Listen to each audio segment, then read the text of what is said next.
Squeaky, squeaky. Oh. Good evening. I am reading volume 11 of the collected works of C.G. Jung, Psychology and Religion, West and East. We are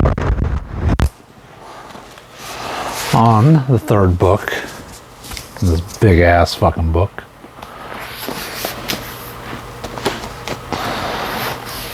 It's called Transformation, Symbolism in the Mass.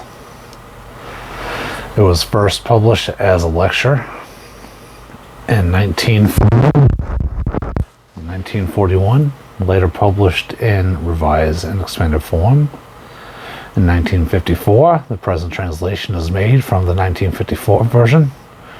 It was published in slightly different from In the Mysteries Papers from the Erroneous Yearbook to New York in 1955.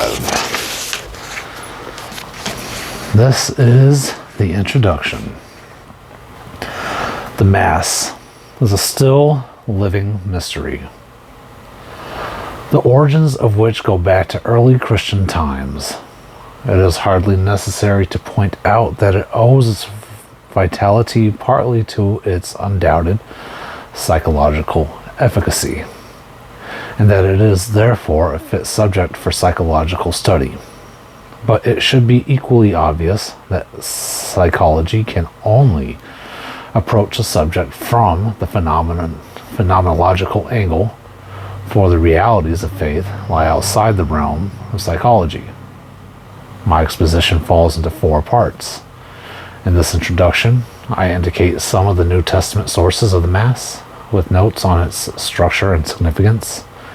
In section 2, I recapitulate the sequence of events in the rite. In 3, I cite a parallel from pagan antiquity to the Christian symbolism of sacrifice and transformation, the visions of Zosimos. Finally, in 4, I attempt a psychological discussion of the sacrifice and transformation.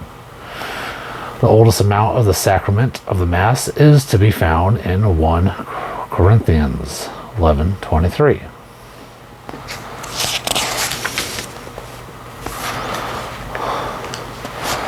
For the tradition which I have received of the Lord and handed down to you is that the Lord Jesus, on the night he was betrayed, took bread, gave thanks, broke it, and said, "This is my body for you. Do this in remembrance of me." And after he had supped, he took the chalice also and said, "This chalice is the New Testament in my blood. As often as you drink, do this in remembrance of me. For as often as you eat this bread and drink the chalice, you declare the death of the Lord until he comes." Similar accounts are to be found in Matthew, Mark, and Luke. In John, the corresponding passage speaks of a supper, but there it is connected with the washing of the disciples' feet at this supper.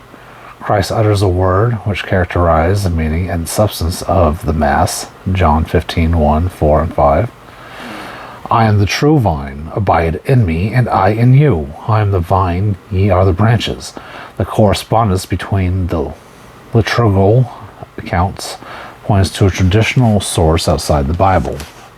There is no evidence of an actual feast of the Eucharist until after AD 150.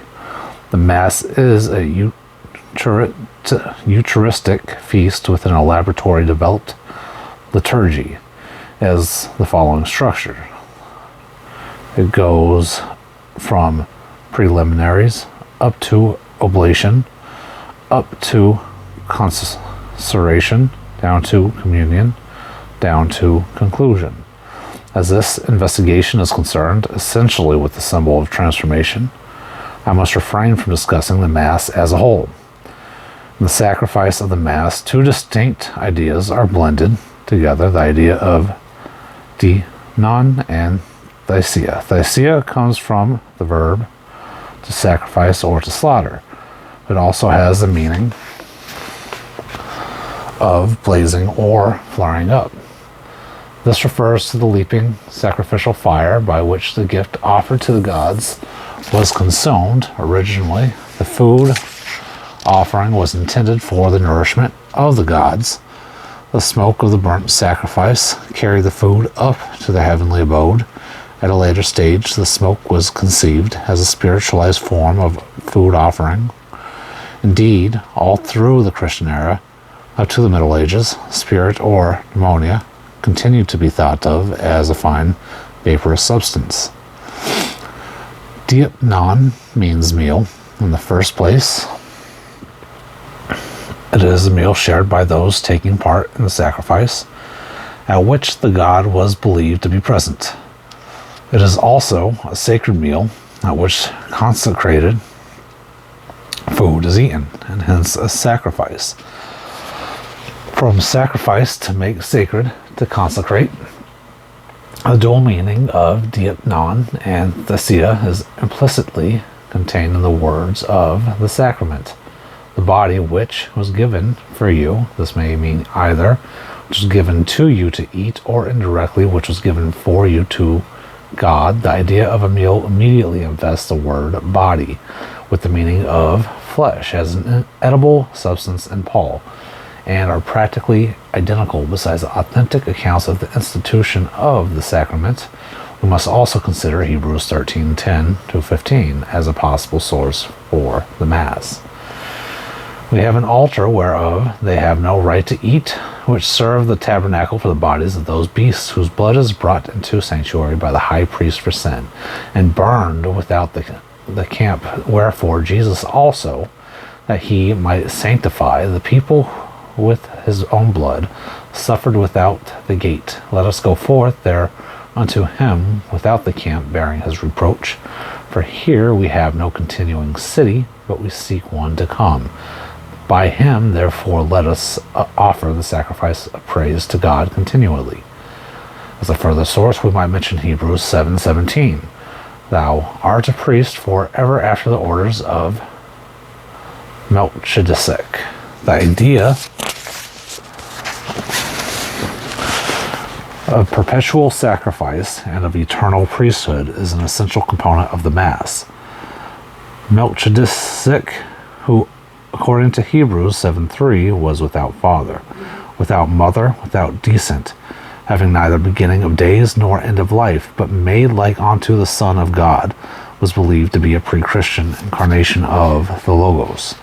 The idea of the eternal priesthood and of sacrifice offered to God continually brings us to the true mysterium fidei, the transformation of the substance, which is the third aspect of the Mass.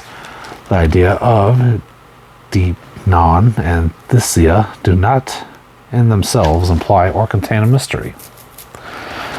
Although in the burnt offering, which is reduced to smoke and ashes by the fire, there is a primitive allusion to a transformation of substance in the sense of its spiritualization.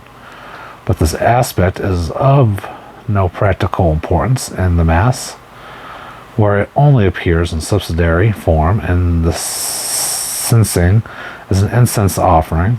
The mysterium, on the other hand, manifests itself clearly enough in the eternal priest after the order of Melchizedek in the sacrifice which he offers to God. Continually, the manifestation of an order outside time involves the idea of a miracle which takes place. Vir, realiter, substantialiter, the moment of transubstantiation, for the substances offered are no different from natural objection, and must in fact be definite commodities, whose nature is known to everybody, namely pure wheaten bread and wine. Furthermore, the officiating priest is an ordinary human being who, although he bears the inedible mark of the priesthood upon him and is thus empowered to offer sacrifice, is nevertheless not yet in a position to be the instrument of the divine self-sacrifice enacted in the Mass, nor is in the congregation standing behind him, yet purged from sin, consecrated, and itself transformed into a sacrificial gift. Ritual of the Mass takes a situation and transforms it step by step until the climax is reached.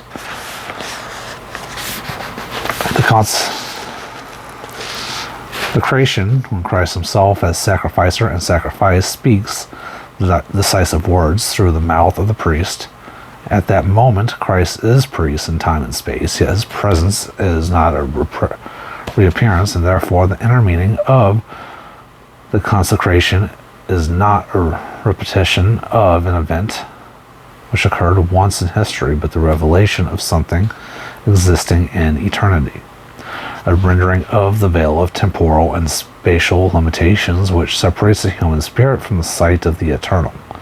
This event is necessarily a mystery because it is beyond the power of man to conceive or describe. In other words, the rite is necessarily and in every one of its parts a symbol. Now, a symbol is not an arbitrary or intentional sign standing for a known and conceivable fact, but an admittedly anthropomorphic, hence limited and only partially valid expression for something superhuman and only partly conceivable. It may be the best expression possible, yet it ranks below the level of the mystery that seeks to describe. The Mass is a symbol, and in this sense, here I would like to quote the words of Father Cramp. It is generally admitted that the sacrifice is a symbolic act, by which I mean that the offering of a material gift to God has no purpose in itself, but merely serves as a means to express an idea, and the choice of this means of expression brings a wide range of anthropomorphisms into play. Man confronts God as he confronts his own kind, almost as if God were a human being. We offer a gift to God as we offer it to a good friend or to an earthly ruler. And so far, then, as the Mass is an anthropomorphic symbol standing for something otherworldly and beyond our power to conceive. Symbolism as a legitimate subject for comparative psychology and analytical research. My psychological explanations are, of course, exclusively connected with the symbolical expression.